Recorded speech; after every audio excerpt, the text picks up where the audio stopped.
Hi, everyone. Happy mid-December and welcome to Sister Medium's mid-month Oracle card reading. I'm Julie, and before I actually start, I just want to apologize for being a few days late on this. I've been trying to wrap up some projects and bring things to a close when it comes to this year, making room for next year.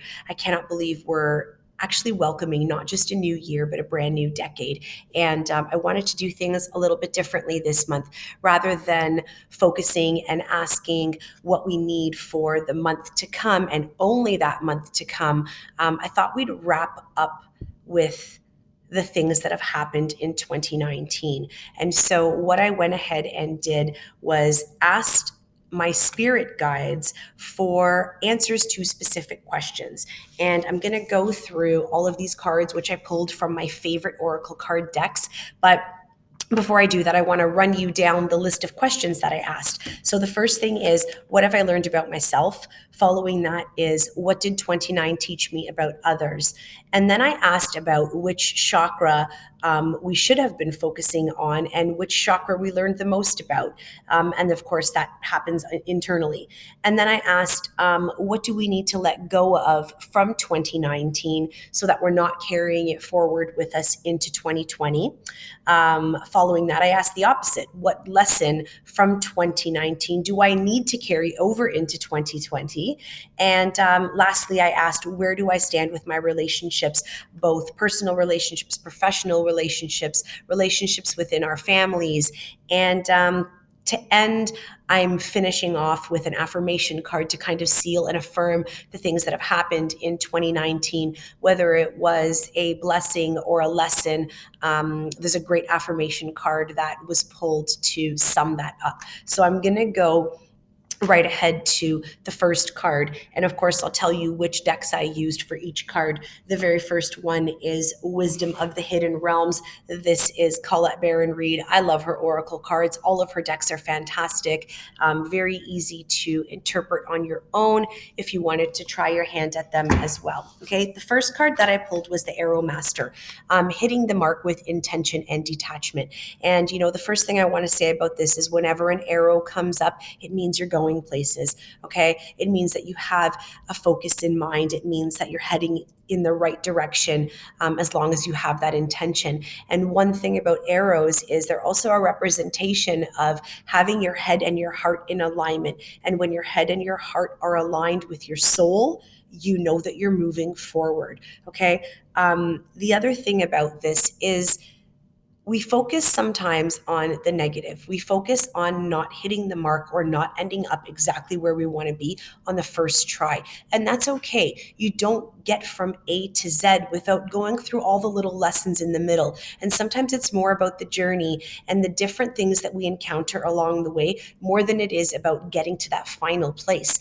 All the little things that happen to us along the way in our journey are what make us who we are. They're what shape and what mold us. Okay, so don't be discouraged if on that first try you don't land where your intention is to land. Okay, but as long as you put that trust out there that you know where you want to be, eventually you'll get there. The other thing I want to remind you about this card is if you look at the actual photograph, it's very dark. And sometimes when that discouragement hits us, we stop and we say to ourselves, oh, maybe I'm not on that right path. Maybe I'm not where I'm supposed to be. And it's actually the opposite, because you can't find the light unless you're sitting in darkness first. Okay. So I want to encourage you to just stay focused, to have a clear intention of where it is you want to go, and to allow yourself to get on that journey, follow the path, accept all of the lessons and things that come along the way, and know that as long as you're pulling that target and you're aiming on where it is you want to go, that eventually you'll get there. One last thing here, when we have setbacks, okay, think about when you're pulling the actual arrow, you've got to move your hand backwards to be able to launch into something better. So I just want to leave you with that thought. Okay. The next question here was, what did 29 teach me about other people? I used energy oracle cards here. This deck is by Sandra Ann Taylor, and the card that I pulled from this one was community. And I absolutely love this card because this is a group of women surrounded by each other. They're lifting each other up. And when, the question came to me of what did 29 teach me, the first thing I thought about was leaning on other people. And, having my guides bring forward the ideas to us that we can't do things and we can't do everything on our own. And sometimes it's okay to ask for help. I know that we're all independent, especially women. We're independent in our own ways and in our own natures. And sometimes we want to say, I don't need your help. I can manage this on my own. And this card is just saying, why? Like, reach out. Make new relationships, build that sense of community. One of the best things that we can do is network with other people, introduce yourself, talk to people, let them know what you do for a living, and see how that plays out. You'd be surprised at how many great relationships can come from just opening up that gateway and letting other people in and building that sense of community. Daniela and I, we call ourselves the tribe called Blessed, because the people that walk through our door, the people that we establish those relationships with, they've become very strong relationships with some people. And with this, there's a whole bunch of different things that come. It's support, it's association, it's making connections, it's new partnerships too. And unless you're out there and you are getting in the community and talking with other people about what it is you do, whether it's for a living or whether it is you do as a hobby, you could be just pushing yourself even further by allowing yourself to build new relationships with other people. The other thing too is I don't want you to feel that you're alone. Sometimes we feel alone in the community, that nobody's out there doing the same things as you. And again, just letting people in, letting your guard down, letting your walls down, allowing people in, building those trusting relationships. It really builds us up. Notice the pillar in the background here. Those pillars, they're there to lean on. Women, friends, people in general, we are here to lean on each other, but also to help support each other and lift each other up, not bring each other down. So I loved the fact that this card had to do with other people and what you've learned this year from them and from those lessons. Okay, third card. One of my favorite decks. It's the Psychic Tarot by John Holland. He's a fantastic medium. I love him. It's your third eye chakra. So for those of you who are not aware, your third eye chakra is in the middle of your forehead, right in this space. And the third eye is responsible for your inner knowing. It's responsible for your intuition. It's responsible for your clairvoyance. It's responsible for visualization and really seeing beyond what just is at the forefront. And one thing that we can do to open up and activate our third eye is not just to tap on this area, but tap on it and kind of move your finger here in a counterclockwise motion. That opens that chakra up. And if you want to be more intuitive, if you want to be able to trust your own inner knowing, this is what you're going to want to do to help activate that. You're going to want to meditate and you're going to want to touch this area. If you feel on the opposite end that your third eye is way too open, if you feel that you're too intuitive, if you feel that you're the type of person who walks into a room and right away you can sense and feel things, or you're too much of an empath in that you feel the energy of other people right away, you're going to want to do the opposite. You're going to want to meditate and tap on this area and move your finger in a clockwise motion, which will be closing that chakra up. Okay, so when it came to asking the questions of what were we focusing on internally, this is what came up. It's that third eye. It's trusting that intuition, building that connection with the divine source, and really just learning it's okay when you get a thought, to whether it's a negative one or a positive one, it's okay to get a thought and to be able to say, I trust what I'm feeling in this moment, even though you don't agree with me. And I'll give you an example. You might walk into a space or a room, meet somebody for the first time, and everyone might be thinking, oh, this person's fabulous and I love their energy. And right off the bat, your energy might be saying something different. Follow it, listen to it. The only way that you're going to trust yourself is if you actually trust what your body is telling you. There may be a reason why you have your back up about that, and you might be wrong about it, but the only way you're going to know is if you learn to trust yourself more. And that third eye really helps us when it comes to our own clairvoyance and our own intuition. Okay, so that's that. Fourth card. I loved picking this card. This is one of my favorite decks. Colette Baron Reed and Alberto Villaldo teamed up on this one. It's the Mystical Shaman Oracle deck. And the card that was chosen from here represents what you need to let go of when it comes to your past. That's also focusing on the direction of south when we follow the cardinal directions. Okay, and this card is the Sorcerer. I love this card because this card touches upon the deepest, darkest, parts of ourselves that we either dislike, that we need to face and have a hard time facing. But it also has us tapping into relationships and where we've gone wrong and admitting that we've gone wrong in certain places. For some people, it's really, really hard to come to terms with the way we've let other people down and the way we've let ourselves down.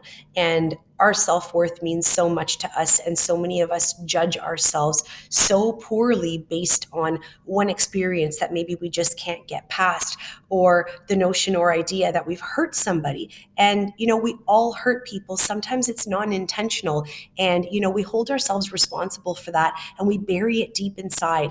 And when the Sorcerer comes up, she's really asking you to focus on those things that are negative, focus on the parts of ourselves that we don't like, and the parts of ourselves where we feel vulnerable and say, what have I done? And the only way that you can make amends on the inside is if you let that light in, if you apologize, if you let those walls down and be able to say, whether it's to a friend or a partner, or even in the mirror to yourself, I'm sorry I hurt you, and I'm sorry I acted that way.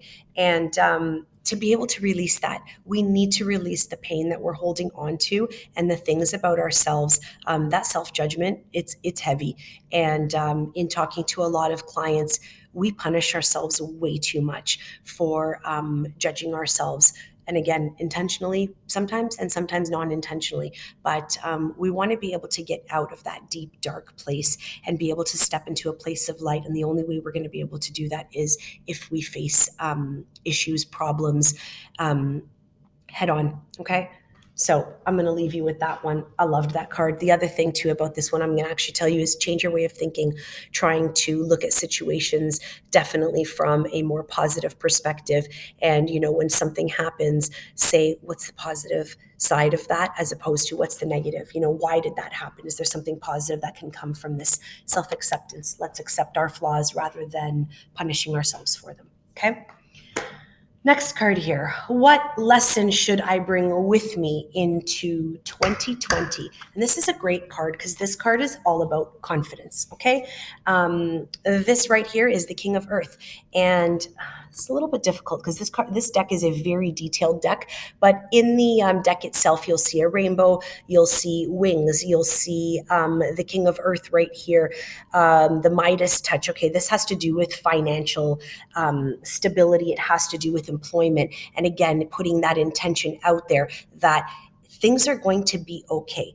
If you focus on the negative is going to come. If you say to yourself, I really need to focus on money this month. I need money to come in. I need to be able to financially be okay. Put that intention out there. It's going to come back. This card also touches upon being generous. Okay. The more generous you are to people, the more generosity is going to come back to you. It's all about paying it forward. Okay. We should be doing that on a daily. You don't know the power of just saying hello to somebody. Okay. It sets off a trickle effect. Being professional in everything that you do, owning what you do, and being able to say, I'm damn good at it, right? Being responsible, being practical, okay? I love this card. It's also accepting opportunities. This one's a little bit difficult when I say accepting opportunities because sometimes we're just not sure whether to trust and whether that is the right decision to make. And unfortunately, you don't know without experience, and it's hard to say yes to something without knowing where it's going. But again, this is where that third eye comes into play and trusting your intuition. It's also about taking chances, okay? So I'm going to leave you with that, and I want you to just try to accept what's coming to you because you might have opportunities on the way, and you don't want to say no when it could be the best decision for you, okay? The next card. Where do I stand with my relationships? And this is relationships with your friends, your coworkers, your lovers, your husbands, your wives, your children. This is basically everybody all around. And I love this card because it doesn't focus on what's happening now. It focuses on the past, and it's healing the past. On the bottom of the card here, it says, I step into my future with strength and with clarity. And, one thing about this is we have learned that for every behavior that we have, there is usually some sort of childhood trauma or some sort of experience attached to that. And the only way we can move forward in our relationships is if we actually touch base with the things that have hurt us in the past. So whether it be a relationship you were in that had distrust, whether somebody betrayed you, whether somebody hurt you, all of these different things, you want to be able to make amends with those before you can move forward. And again, it's about loving yourself first before you can give that to other people. In forgiving others, you are actually healing so that you can move forward from a place of love, and so that you can be more accepting and you can be more open to letting other people in. There's one thing here, and I'm hoping I can get close enough here. You can see the roots here, okay?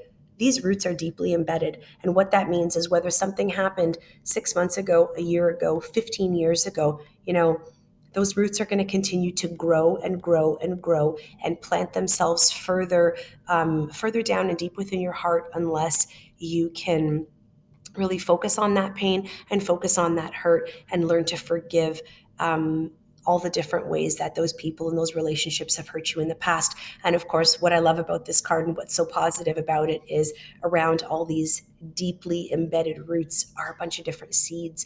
And what that means is that you can heal from the past by planting new seeds in order to grow. And every time you cut cords with things that are negative in your past and plant a new seed, you're making room for new relationships, for new love, for building new trust. And when all that happens, it's just a flourishment of great relationships all around. Okay, you want to surround yourself with amazing people. And so healing yourself from past wounds is huge, being able to move forward. One thing I'll leave you with is, we always say, oh, we want new things to come our way. We want new experiences to come our way. And it's really difficult when we haven't closed old chapters or we haven't healed old wounds. We want those new things to come, but we're not really making room for them if we haven't let out the things that we're holding on to or the things from our past. Okay, so I'm going to leave that with you. And then what I wanted to do was just end this card reading with an affirmation, a seal to affirm the things that have happened to us in 2019. And as I mentioned before, a blessing, a lesson. There's actually a lesson in everything that we do here. And so this card, if you can see it here, it says mistakes, and I'm just going to read it out to you here. It says, allow me to know that it's okay to make mistakes. Let me always take care of the inner child so he or she feels loved no matter what. And I love this card because in speaking with clients, 2019 was a really difficult year for so many people. And a lot of us did make mistakes along the way, and that's okay. What we're going to do is we're going to accept those mistakes. We're going to accept our flaws, and we're going to understand that we are all human. We're going to be a little bit less judgmental. We're going to be not so hard on ourselves, and we are going to learn from our experiences. We're going to grow, we're going to develop, and we're going to move forward with strength, with compassion, and definitely with gratitude. So I'm going to leave this with you.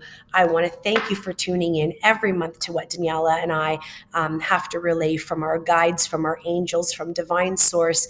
And we're so grateful for all of you. It's been a fantastic year. We both can't wait to bring you new information and new guidance for the full year of 2020. So with that, blessings on blessings. She'll be back at the beginning of, oh my God, 2020. It's coming in a couple of weeks. Daniela will be back in a couple of weeks to bring you your first card reading. Have a Merry Christmas. Have a safe and happy holiday. And I'll see you back here in a month. Bye.